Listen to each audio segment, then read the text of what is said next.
पहा या पद्धतीने खूप इन्स्टंट होते, 5 ते 7 मिनिटात हार्डली झाली आपली इन्स्टंट 5 ते 7 मिनिटात रेडी होणारी इन्स्टंट अंडा करी. खूप टेस्टी होते, एकदा नक्की बनवून पहा.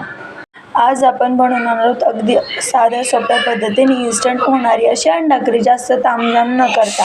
फर्स्टली तर तेल टाकलंय, जिरं टाकलंय, त्याच्यामध्ये वाटणामध्ये फक्त ओलं खोबरं घेतलंय, कोथिंबीरच्या दांड्या आणि टोमॅटो घेतला, 2 टोमॅटो प्युरी, आणि ते सगळं मिक्समध्येच त्याची प्युरी केली आहे. आणि आता आपण तेल सुटेपर्यंत फ्राय करणार आहोत. मसाल्यामध्ये टाकणार आहोत आपण धनेपूड 1.5 चमचा, 2 चमचे 1.5 चमचा मिरची पावडर, 1.5 चमचा आपला घाटी मसाला आणि थोडीशी हळद. हे ॲड करायचा आणि बॉईल झाल्यानंतर ॲज इट इज कच्ची अंडी त्याच्यामध्ये सोडायची.